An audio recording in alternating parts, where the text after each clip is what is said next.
విజయవాడ అమరావతి మెట్రోలో కీలక ముందడుగు పడింది. ఇప్పటికే 91 ఎకరాల భూమిని సేకరించేందుకు నోటిఫికేషన్ విడుదలైంది. ఇక విజయవాడలోని నెహ్రూ బస్టాండ్ నుంచి గన్నవరం వరకు ఒక 25 కిలోమీటర్లు, నెహ్రూ బస్టాండ్ నుంచి పెనంలూరు వరకు 12 కిలోమీటర్లు, ఈ 2 కారిడార్లు ఫస్ట్ ఫేజ్లో 11,000 కోట్ల రూపాయల వ్యయంతో మొత్తం కేంద్రమే భరించేందుకు ముందుకొచ్చింది. అయితే దాదాపుగా ఒక 5 ప్రాంతాల్లో పెద్ద ఎత్తున భూమి సేకరించాల్సి ఉంది. ఇందుకు 1,100 కోట్ల రూపాయలు ఖర్చు అవుతాయని అధికారులు ప్రభుత్వానికి నివేదిక ఇచ్చారు.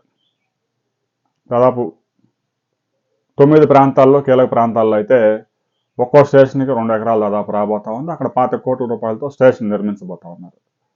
ఆ భూసేకరణ కూడా రాష్ట్ర ప్రభుత్వం నిధులు విడుదల చేయడానికి రంగం సిద్ధం చేసింది.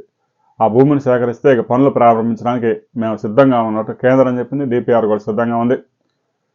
ఈ 2 లైన్స్లో కనుక ముందు మెట్రో పనులు ప్రారంభించుకుంటే ఆ మెట్రో కంప్లీట్ అయ్యే టయానికి అమరావతి కూడా ఒక రూపురేఖ వస్తుంది. ఆ తర్వాత విజయవాడ నుంచి బస్టాండ్ నుంచి అమరావతిలోని నీరుకొండ రిజర్వాయర్ వరకు ప్రధాన స్టేషన్ ఉంటుంది అక్కడ.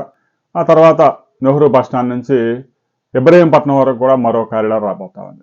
మొత్తం మీద అమరావతి విజయవాడ ప్రాంతంలో 24,000 కోట్లతో 2 ఫేజుల్లో 4 కారిడార్లు రాబోతా ఉన్నాయి. ఫస్ట్ ఫేజ్లో 34 స్టేషన్లు, ఎన్టీఆర్ జిల్లాలో 20 స్టేషన్లు, కృష్ణా జిల్లాలో 14 స్టేషన్లు రాబోతా ఉన్నాయి.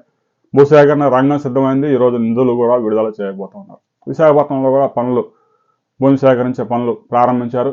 అక్కడ కూడా ఒక 102 ఎకరాల దాకా భూమిని సేకరించాల్సి ఉంది. ఎందుకంటే మెట్రో స్టేషన్లు నిర్మించే ప్రాంతంలో రోడ్లు కనుక ఇరుగ్గా ఉంటే అక్కడ పెద్ద ఎత్తున కొంచెం 2,000 గజాల నుంచి 4,000 గజాల దాకా భూమిని సేకరించాల్సి ఉంటుంది. రాబోయే రోజుల్లో అమరావతి మెట్రోకి ఏప్రిల్ మాసంలో శంకుస్థాపన జరగబోతా ఉంది. ఈలోగానే పెగ్ మార్కింగ్ కూడా అధికారులు సిద్ధమవుతూ ఉన్నారు.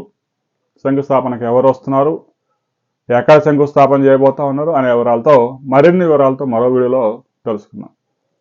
అమరావతి రాజధానిలో ఏ ప్రాంతాల్లో ఎక్కడెక్కడ స్టేషన్లు రాబోతా ఉన్నాయి, సెకండ్ ఫేజ్లో ఎన్ని కిలోమీటర్లు, ఎన్ని వేల కోట్లతో చేపట్టబోతా ఉన్నారు అనే వివరాలతో మరో వీడియోలో తెలుసుకుందాం.